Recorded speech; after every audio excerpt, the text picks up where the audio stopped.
Hello, everyone. I'm Shruti Kumtekar, Marketing Manager at Kloves.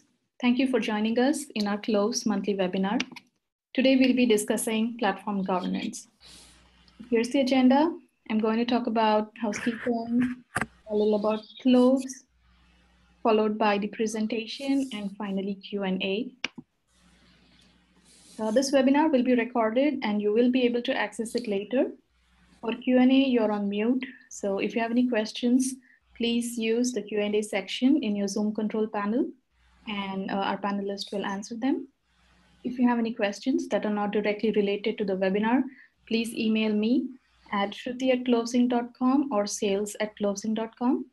Our social media channels are listed here and you can access our previous webinars at our Kloves YouTube channel. A little about Kloves. We're a ServiceNow partner since 2011. We're based out of Santa Clara, very close to the ServiceNow headquarters.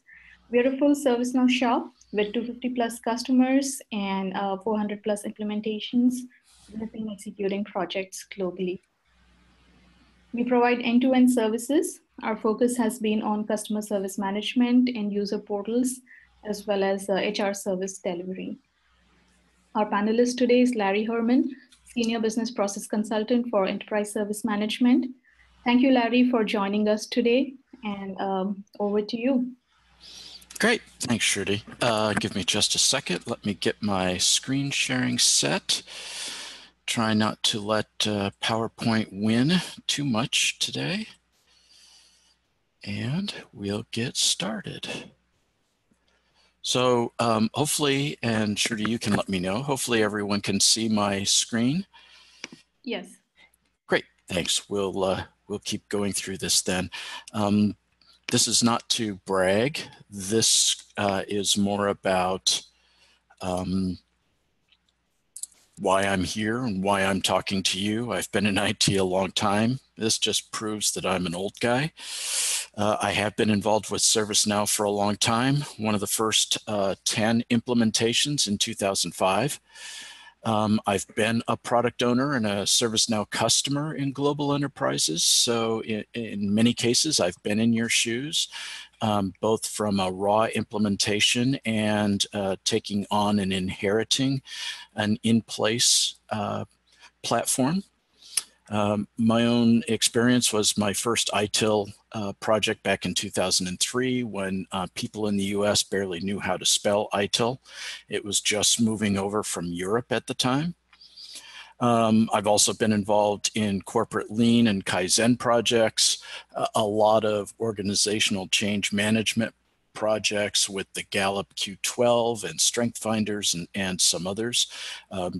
Really, that gives me the perspective that this is all really connected and all kind of based on the same grounding principles.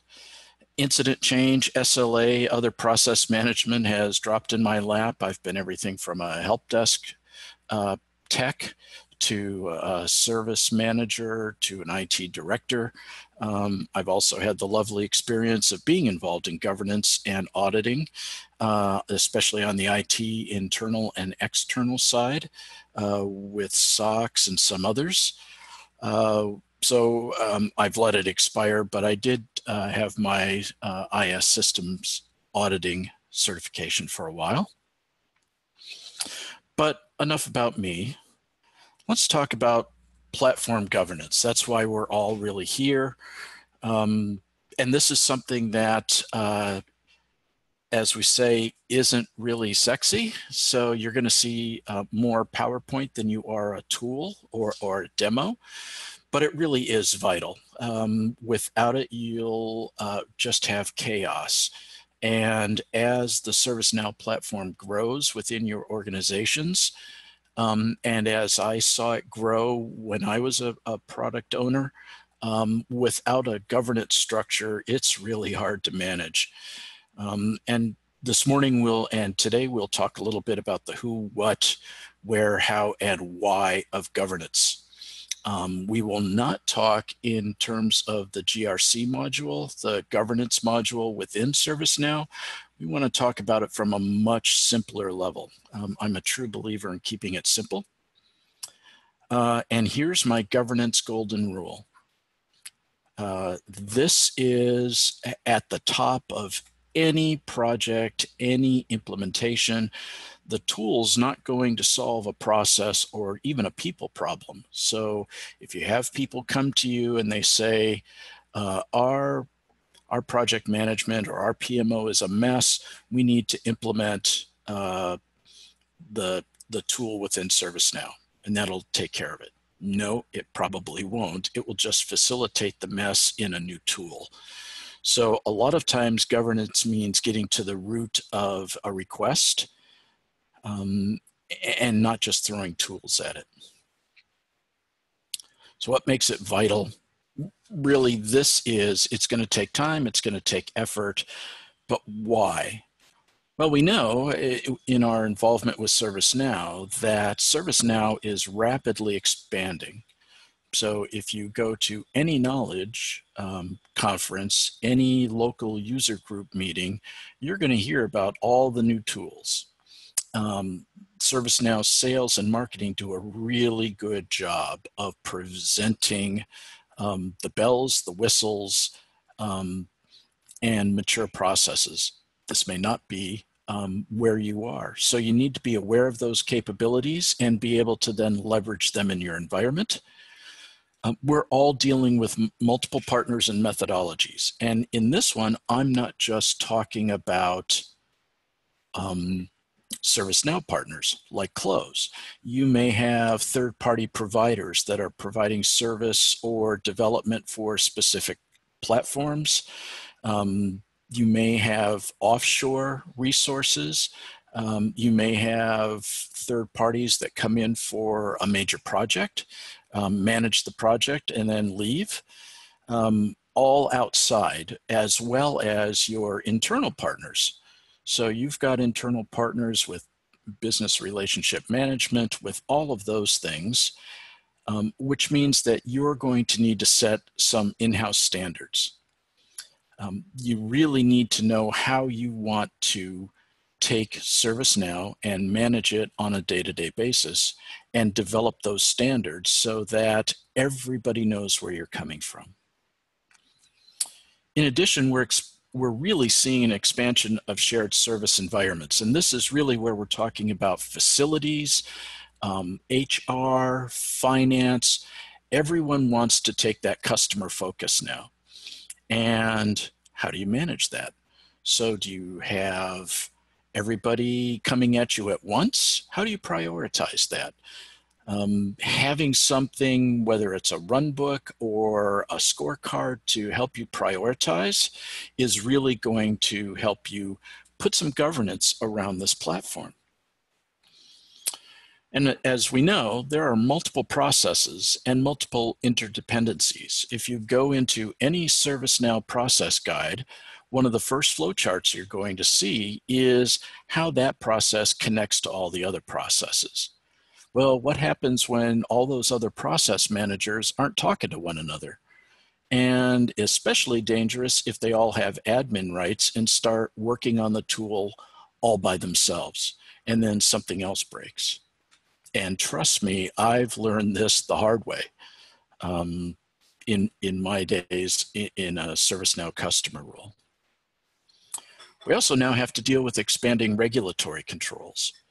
In the last 2 months, you've probably been deluged with lots of changes in privacy policy emails, and that's due to the new GDPR over in the European Union and how they're dealing with data and data security and data privacy. Add that on top of SOX, HIPAA, high-tech, PCI, banking regulations. Depending on what vertical area you're in, nobody gets away with without having some sort of regulatory oversight. And this really applies to our platform as well.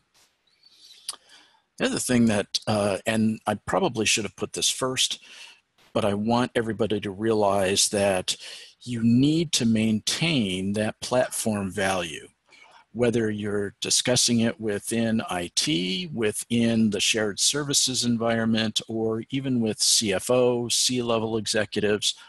What's the value of this platform and using it, especially as you expand it, versus the cost. And we'll talk a little bit more about that.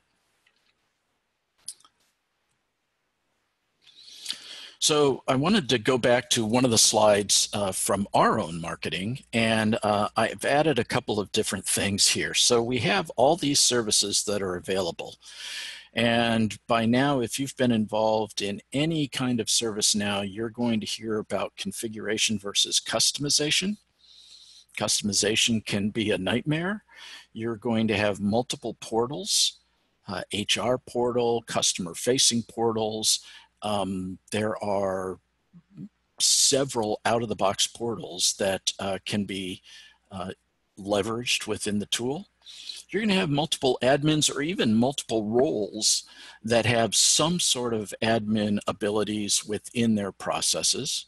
One I think of a lot is the knowledge admin or the knowledge manager. And now that you have the scoped apps like HR service delivery, they have their own admins and managers. How do you pull them all together? On top of all of that, you have budgets, you have audits, you have staffing. Everybody has their own priority. When I was an incident manager, the argument was, do we let our users prioritize their incident submissions? Because they're all going to say it's a P1. Same thing. CIO is going to come down one day and say, here's what we need to do. I just had a meeting with the board, and here's what they want to do. And I've been in those situations. Everybody's involved in multiple projects. I know very few people who do ServiceNow platform governance as just a single full-time job, because we all have our day jobs. So we may be providing support, we may be developing, we may be doing PMO type of work. And so really then what we're trying to talk about today is going from chaos, putting a little bit of fencing around that and getting to controlled madness.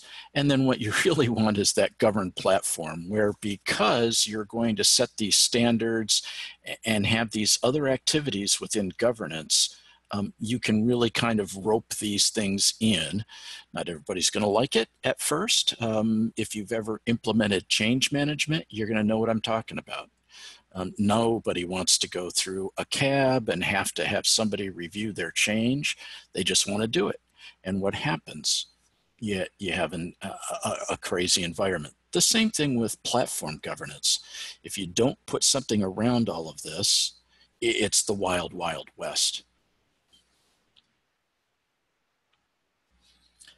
So in a nutshell, it boils down to these four things. Alignment. Are we doing the right things?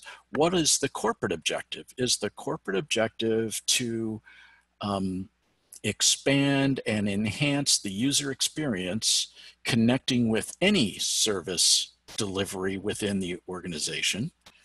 You need to be aligned with that. The architecture. Here's where your standards come in. Is every developer using the default update set? Is every developer, doing what they need to do without talking to anybody else? Are you setting your standards for how you want your platform developed upon? Delivery. How are you pushing these things out? Do your users come in one day and the portal's been completely redesigned?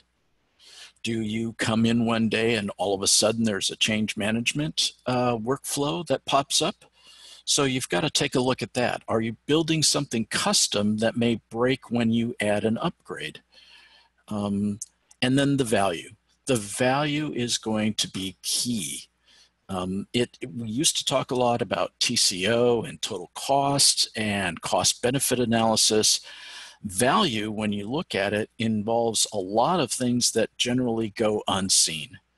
But you really boil it down to, are we getting the benefit of this tool or of this platform? And Fred Luddy would lecture me for an hour if he heard me refer to it as a tool. So who's going to do all of this? This is really a key as well. You need to know who's involved not only in the platform, who has what license, who has what role within the platform, but who's going to take on the governance? Very few people actually volunteer for this. And if you noticed, I was in the Navy, and you quickly learn that Navy stands for never again volunteer yourself. But what happens is you need to step up. If you want to continue on this platform and you want to see it managed and you want the chaos to go away, you've really got to start with the platform owner. Somebody needs to be identified as the person who owns ServiceNow. It's a must. It is really key that you have that as a point of accountability, somebody who can drive it, somebody you can go to ask questions of, somebody who can then oversee the rest of the process. Now, I don't know if any of you think this is something that can be done alone. I know in my case, it could not be. And I leveraged at the time the CAB, because the CAB were the senior members of IT anyway. So I would kind of repurpose one or two of our meetings to take a look at that. But I've changed my thinking about that a little bit, especially as we grow out into shared services. And I like to call it the council of the number of processes and services. So if you look at ITIL, you would be the council of the 26 services and processes. If you've implemented incident problem change, you'd be the council of the 3 processes and services. Kind of a fancy name, probably not going to work in most of your corporate environments. People like the term steering committee, oversight committee, review boards. But really what it comes down to is you want to pull all of your process owners or managers and shared services owners together. Remember, we talked a few moments ago about those interdependencies. Well, if those process managers are living in a silo, they're only thinking about their process. That's what they care about. And that's kind of what they're charged with as a process owner or a process manager. The shared services, they're coming from a world in many cases where they didn't have a platform to deliver their services upon. So you need to bring them into the fold and get them up to speed on the effects that their shared services like HR facilities are having on the entire platform. You can also then start looking at ways to leverage amongst all of these various processes and shared services, and really then start enhancing the communication amongst them. That's the whole goal of this, is you want communication to break down those silos of the processes. And even though we all say, well, you know, ITIL and COBIT or Lean, they're all about breaking down silos. I can tell you from my experience that they can also lead to just enhancing or reinforcing those existing silos, because then they just wrap themselves around ITIL and say, look, I'm involved in change management. I don't care about incident management. And unfortunately, I've heard statements like that. So they sound ridiculous, but it happens. This can also serve as your platform steering committee. This is really where it comes together, and the platform owner doesn't have to do it all himself. Sort of like CAB, we have a CAB so that a change manager doesn't have to do it all themselves. We have problem teams because the problem process manager doesn't have to do it all by themselves. So this is really where you can tap into those people that are living their processes day to day, feeling the pain, and will also then be able to feel the benefits that come from this overall governance. How many, and unfortunately this is kind of a rhetorical question because of the media we're in today, but I would throw out this question: how many of you get asked to do something with ServiceNow on a pretty regular basis? Don't have to raise your hand because we don't have cameras turned on, but I'm guessing it's the majority of the people that are here today. I know I certainly, in my role as the ServiceNow manager or owner, would have somebody come in on a daily basis and say, why can't we do this? Or I'd really like to be able to do that. I really need to do this. So as a single person, you may not be able to evaluate that, look at the risk and impact of sorting that idea out. That's where people within these processes can help that evaluation process. And you also need people, when you have standards, you have to enforce standards. Same thing with policies. If you have a policy, you need to enforce that policy. Any CISO will tell you the same thing. So now you've got a group that can take those standards and policies and manage change and your continual service improvement ideas and push them down into those process fulfillers and the day-to-day doers of service delivery. So again, it's a group effort. It seems like it's overwhelming, and we'll break that down a little bit, because you can break it down into 4 buckets of activities. The first is you need to be a decision body. To have a group, whether you call it a steering committee, an advisory board, or my council, if you're not empowered to make decisions, don't have it. So you'll be making those decisions and saying, yes, these are going to be the standards. These are how we're going to prioritize and enforce those priorities. Here's how we're going to evaluate proposals, whether it's internal or whether ServiceNow comes in and shows you the greatest whiz-bang virtual agent that's coming in London. How are you going to evaluate that from a value? Remember, value is key in that word evaluate. It's not just the cost of licenses in many cases.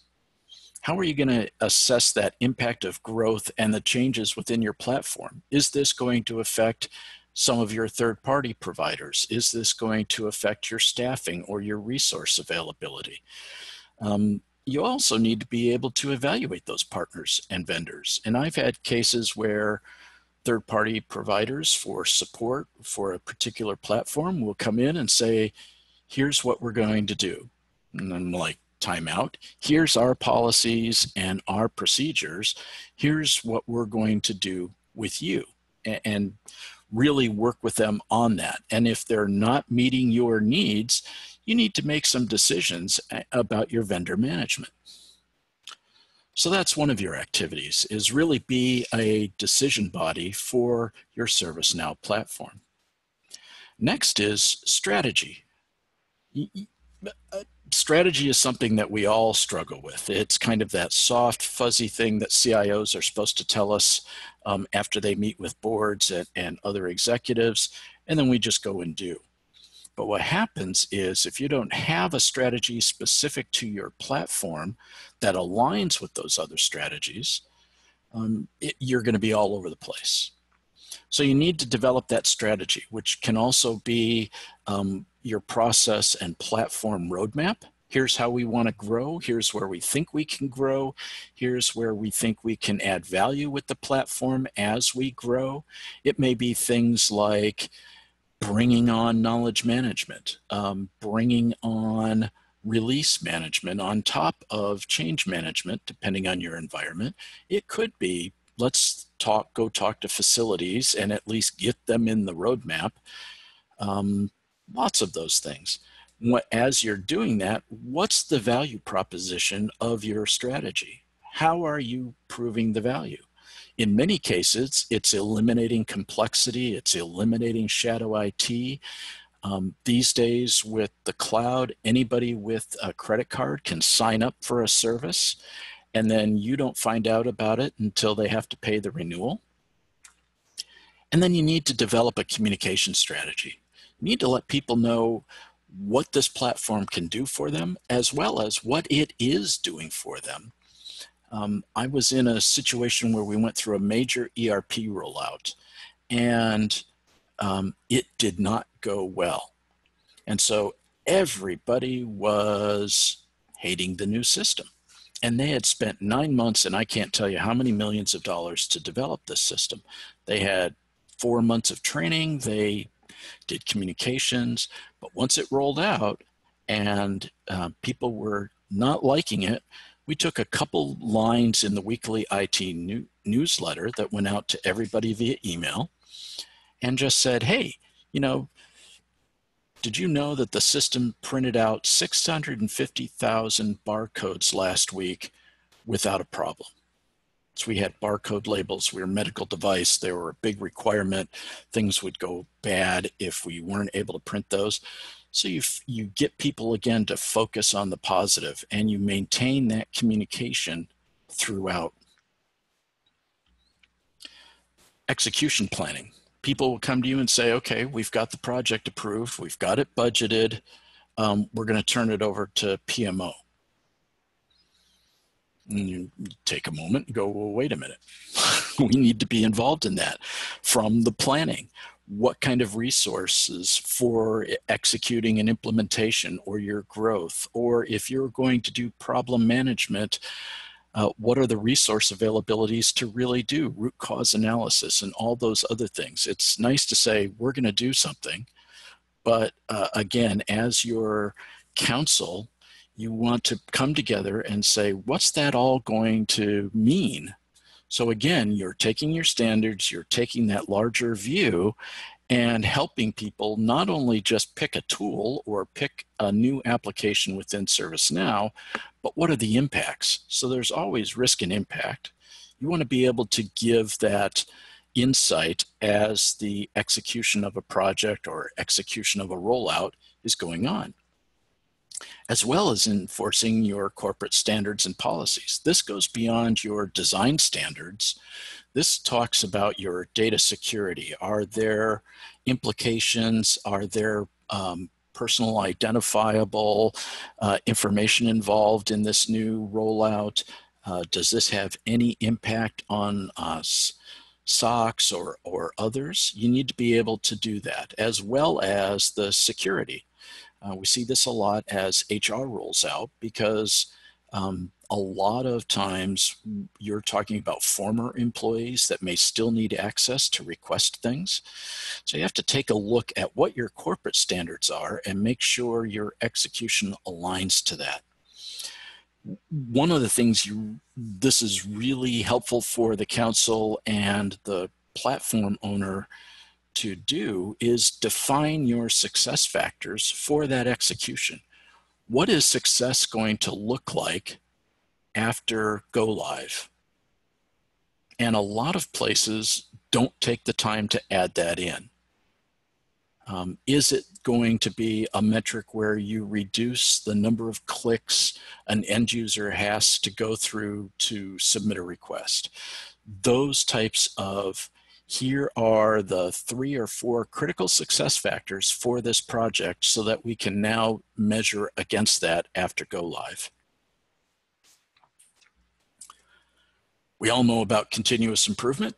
Book 5 of ITIL, everybody talks about it in one way or another, no matter the methodology, but you need to enforce it. It's one thing to talk about it or read about it. It's another thing to actually enforce it. And it really comes down to the whole plan, do, check, act.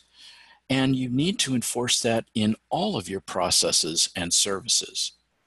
So again, in a shared service environment, you may not be getting a lot of traction on continuous improvement because they're not aware of it, or they're aware of it in a different context rather than the platform itself and their offerings through that platform. Some of you may know that I am not a big fan of reports and metrics unless I can do something with them. So make sure your reports and metrics are actionable.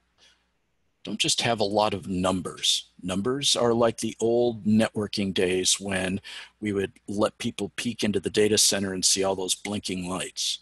Nobody knew what those blinking lights did, but it looked cool, and therefore it justified the cost of building out that data center. Same thing.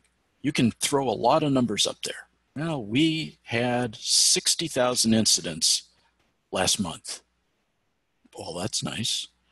But what are you going to do about that number? So when I say metrics and reports that matter, I'm really talking about things that you can action, whether it's within the council or within the processes themselves.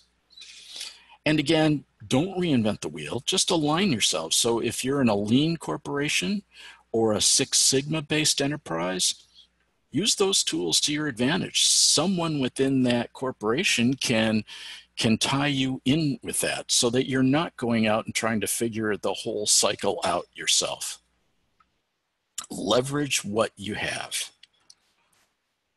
So we talked a little bit about the who and the council's activities, but here's the how. So the number one with a star on the how is use the tools you have.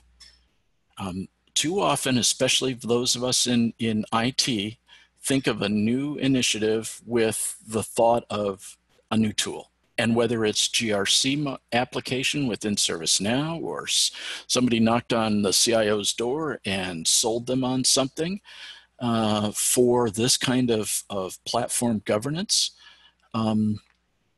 take a step back. Remember to keep it simple.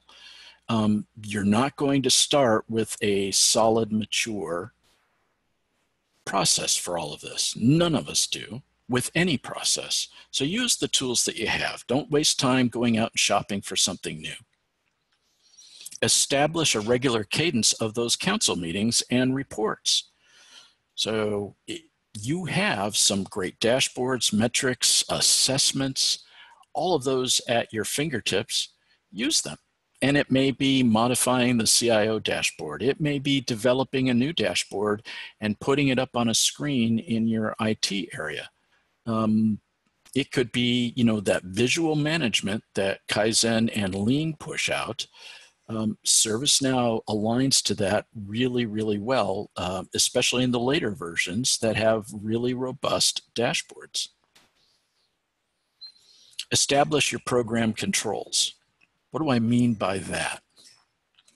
So again, I go back to that baseline. You need to have your enterprise design and development standards, and that goes from how you want people to use the tools to develop within ServiceNow, how you want them to take it through the life cycle from dev to test to prod, how you're going to evaluate patches and upgrades. That should all be called out so that as you get into these shared environments, everybody knows how they're supposed to do things. Utilize common KPIs and metrics. You don't need to have an established set for each process, and I'm talking about in the governance perspective. Yes, each process manager should be looking at their KPIs and metrics, but from a governance standpoint, you want to take a look at those overall common KPIs and metrics to show the health of your platform. Make sure you call out that project and proposal review criteria. PMO is oftentimes very good at having an established criteria for these. Don't just send out an RFP if you don't know how you're going to evaluate it when they return back in. So it's really important to take a look at that and have it set so it's standard, so that each time you kind of know, here's our weighted criteria for a ServiceNow enhancement project. And again, focus on value. And remember, value does not equal cost. So when renewal time comes, it's not a question of, why am I paying so much for ServiceNow? Do we really have to pay so much? Isn't there a cheaper solution? This is just a ticketing system, or whatever other types of things you hear from the CFO. You need to say, well, time out. Here's the value that we're getting for this money. And remember, there's that huge initiative throughout the world to consumerize the user experience. So you really need to take that account. And this is where some of the tools within ServiceNow, like the portal tools, can be added into your value proposition. Did you know that now with the new portal, they can do X, Y, and Z right from the search bar? And they can, simplify their experience. I can't tell you how many times I hear people compare a ServiceNow portal to Amazon, and we want to be like Amazon.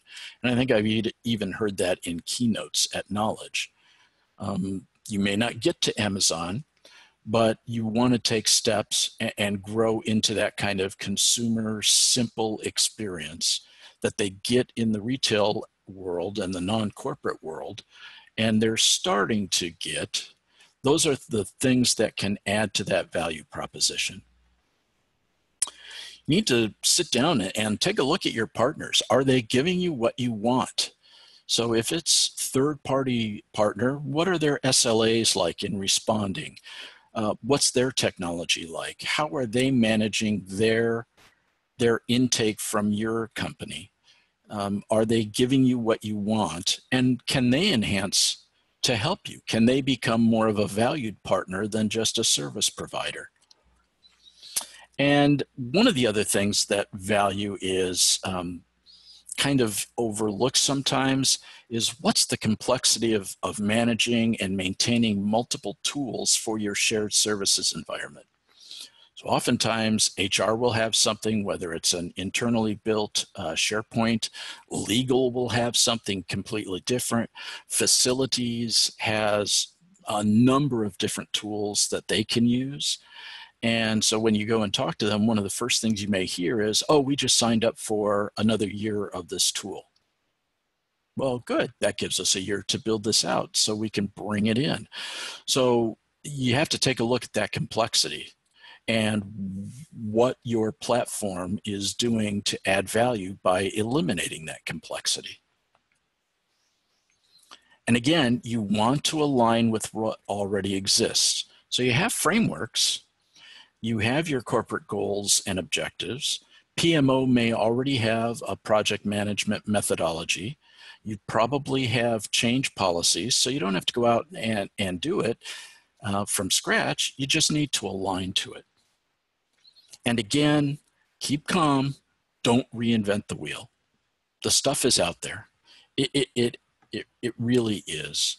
And oftentimes you may be in an environment that's already talking about ITIL alignment or already using COBIT because of your audit requirements. Some places use Lean IT. There's several new frameworks that are even trying to simplify from our old ITIL days. But just align with what you're already using. If your company's used to doing lean events and blitzes, use them in your platform governance as well. Don't forget continuous improvement. This is key, even though it's the last book in ITIL, and even though it's something that everybody assumes is happening, don't forget about it. Remember, it's evolution and not revolution. I hate the term rip and replace. Sometimes it's necessary, but the whole key of this continuous improvement is that you want to evolve your processes.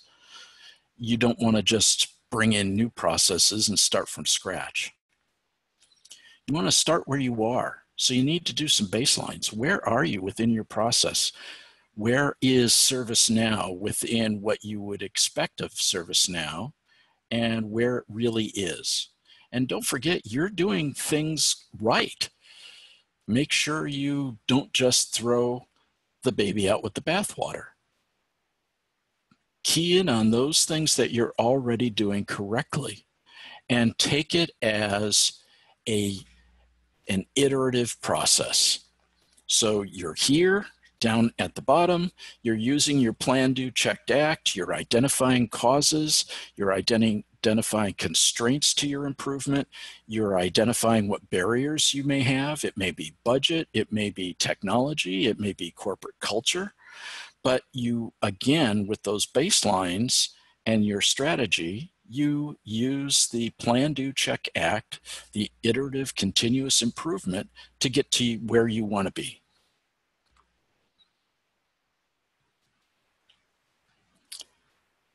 OCM is a big deal these days. Organizational change management. This is something that especially those of us in IT never really thought about. But a few years ago, they did a match between organizational change when a new system is introduced and the Kubler-Ross model of grief. We're all familiar with the 5 stages of grief. Well, the brains at MIT went out and matched that to project rollouts. And so you get this. Everybody's shocked and surprised. Well, wait a minute. Why are we going to a new ERP system? What's this new ServiceNow all about? We know how we're doing it, and we're doing it okay. We've got denial. Wait, they're spending all that money? They just told me I couldn't get a big raise this year, but now they're doing this, so now I'm getting into the frustration. Things are going to be different. Maybe I don't fit in. I hear a lot of that in shared services. Well, does shared service mean we're going to outsource everything? Not necessarily. And then you get depressed. And, you talk in the Gallup Q12 world about engaged and disengaged. And if you stay in depressed, you become those active, hostile, disengaged that are going to try and sabotage, whether it's through gossip, whether it's through other means. And then you're going to try and get into your crawl, walk, and run areas. And what's going to boost that is training and communications. Got to train and communicate. Those have been shown to be the #1 push to get you to that full integration state where, okay, it's a new tool, it's working, I kind of like it. I can go and submit an idea and, have it evaluated, and I get communication back on what the roadmap is. That's where you want to be. And that's what OCM is all about, is getting you from that shock of some new announcement over to integration. So in platform governance, you have to build these in as awareness, and training and communication you have to incorporate as actual parts of your day-to-day plan.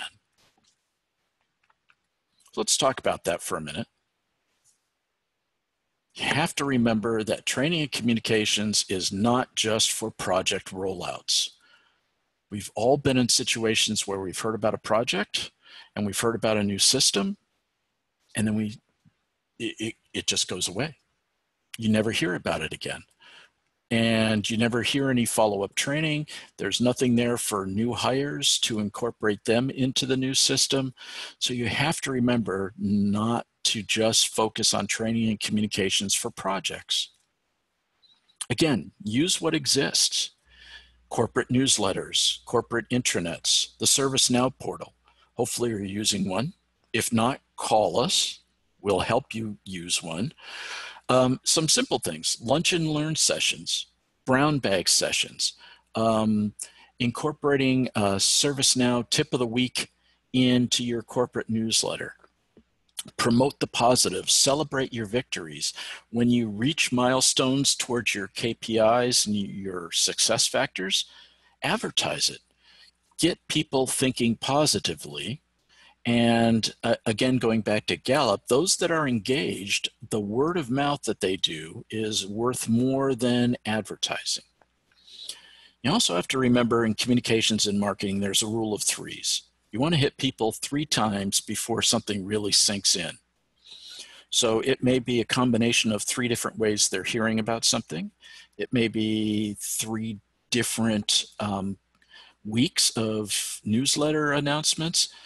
But remember, just doing it once, it's probably not going to sink into your audience.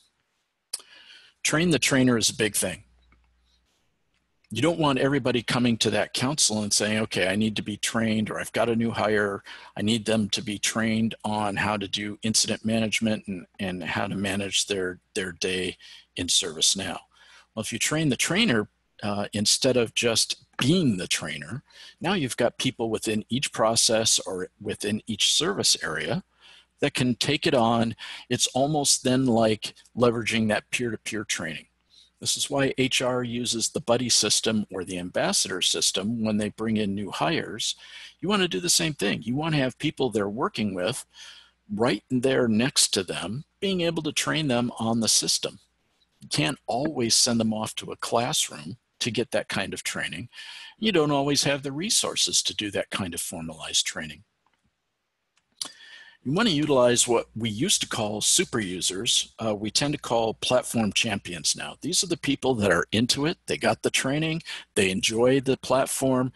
They may not be on the council, but out there, they're helping. They're the first point of, hey, how do I do this? And you're saving that and lowering that level of engagement down to their peer groups. So platform champions, you can establish their own tools. You can identify them and call them out, not only during projects, but ongoing as well. So I've spent about 45 minutes telling you a lot of things that sound like a lot of work. Here's the basic thing. You have a great tool in ServiceNow. You need to make the most of it. And you do that with that governance. And again, you can focus on the value of your platform, not on the cost of your platform. You want to see improved platform acceptance. You want people to use this thing. You want people to use it and enhance their individual productivity, whether it's in IT as the service delivery, in HR as the service delivery, or from the end users. We're all pushing toward that magic self-support, that tier 0. This tool is a great way to do it. You want to eliminate unmanaged changes. They're just a nightmare. And I know this from experience that, this was not good. I did this in prod and I shouldn't have, and now all of a sudden something's happening that I didn't expect. You want to be proactive on your budgeting and forecasting. Here's how much it's going to cost to renew. Here's how much we know it's going to cost if we want to bring in a new application. You get that improved vendor and partner relationship going, so they become valued partners, not just third-party providers. You want to be able to show to the CIO and the C-suite that you're aligned with them and this platform is aligned with them. You want to be able to show all these other groups the efficiencies that can come with that shared services environment. And of course, you want to make sure you're doing ongoing process improvement, and it's not just about the tool. You want to be able to have those metrics so you can improve those processes. But hold on a minute. We know it's a lot of work.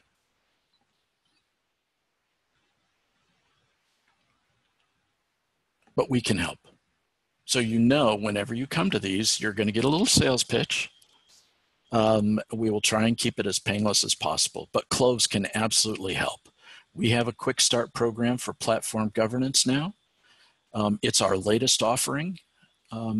We are tailoring it for individual environments, so you're not just going to get a set of books like the ITIL books. We're going to come in and provide consulting and actual deliverables. We design it to get a governance program off the ground. We're here, we have experts to give you those guidance. We've developed some really good templates, and we want to make sure that we follow up for a period of time to make sure it's working. I do not believe in one and dones.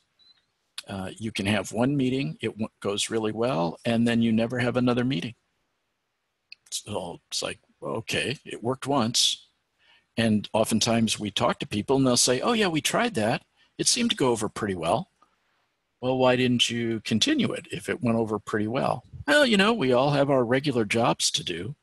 Okay, so then we go back and start from scratch. But there is this kit that is a mixture of deliverables and consulting. So we're not just going to sit in a conference room and tell you what to do. We're going to provide you with some really solid templates and that follow-up to make sure it's going okay. So if you want to learn more about that, here's the contact information.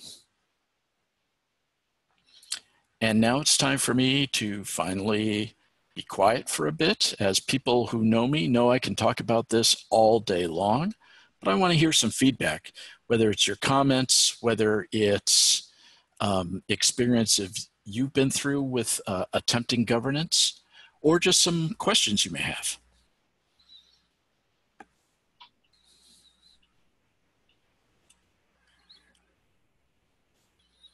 And it doesn't look like anybody's typed in any questions, so don't be shy. Yeah, attendees, you can use your the Q&A section from the Zoom control panel, or you can use the chat, and you can put out your comments there also.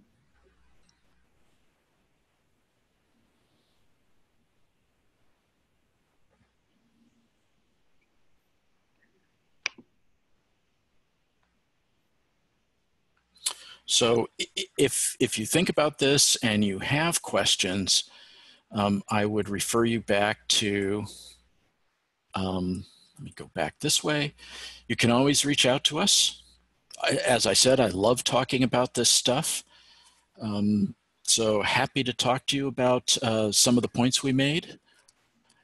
Oh, there's a good question. A couple questions now. So how granular do you get with your governance?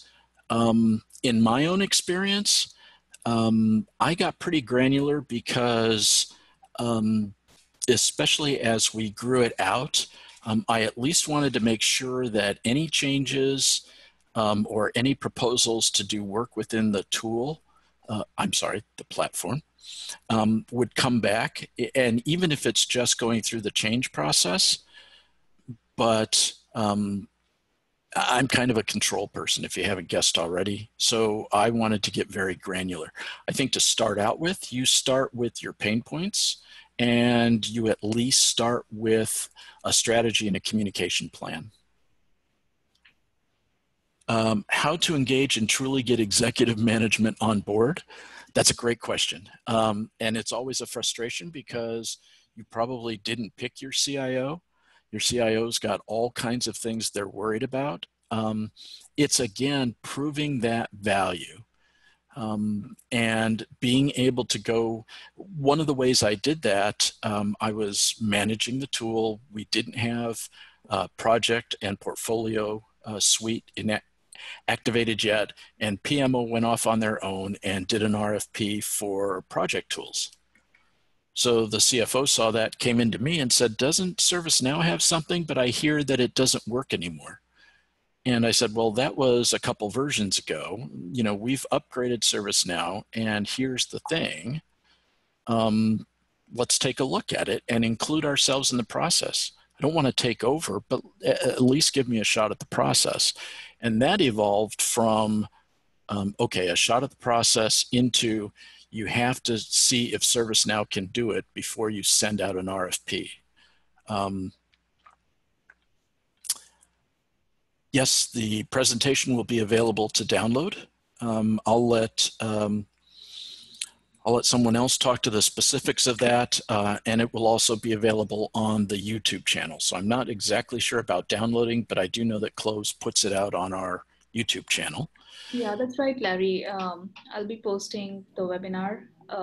So by early next week, you'll be able to see it in our YouTube channel. And I'll also send an email with the link to everybody who's attended today. Great.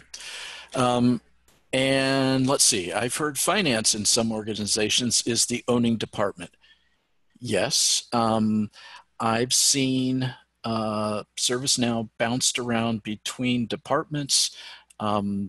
Finance is more and more becoming involved in that, especially if they're using a cloud-based financial system like Workday. They kind of tie in together.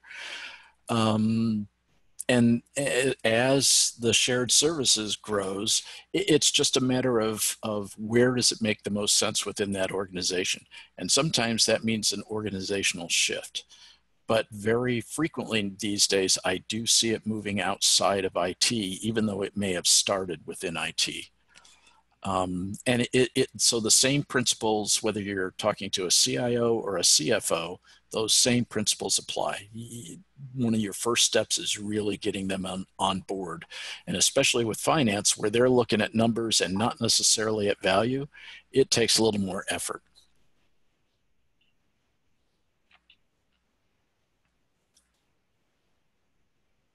Any other questions?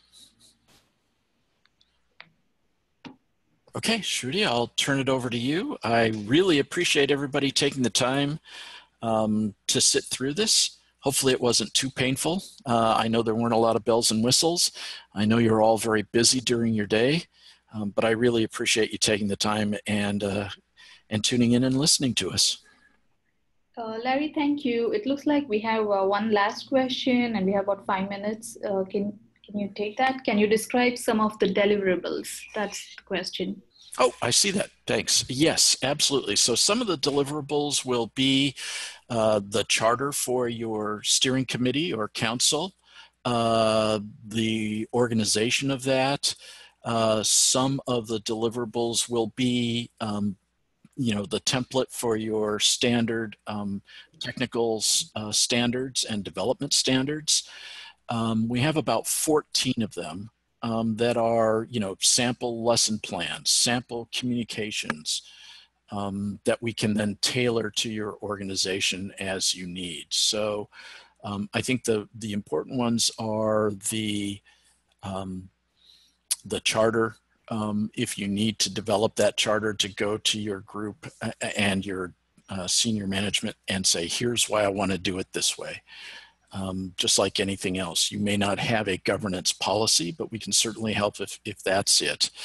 But it's those types of templates and deliverables, the charter, the lesson plans, communication guides, meeting minutes and how to keep a meeting focused, some of the scorecards for evaluating vendors, as well as evaluating or creating a baseline for your processes. We have not developed a white paper yet, mainly because from my old school days, I hate writing papers, but that's a great idea. And I'm guessing I will hear more of this from Kloves now, and we will, absolutely. Mm-hmm. I will leave that. I'm not a salesman, but we are developing the elevator talks, the pain points. They are developing. As I said, this is new. And I will work with the sales and marketing team to get those absolutely developed. Sort of like if you have gone to the Knowledge website before a Knowledge, they'll have a paper on, give this to your boss to explain why this is a good thing. Something simple like that, but I leave those to the sales and marketing experts. Yeah, absolutely. Thank you, Larry. Kathy, I think that's a great question. I can reach out to you offline and explain more to you, or have one of our sales person contact you. That's great feedback. Thank you. So well put out and articulated, and thank you everybody for attending, and we will see you next month for our next Kloves webinar. Thank you.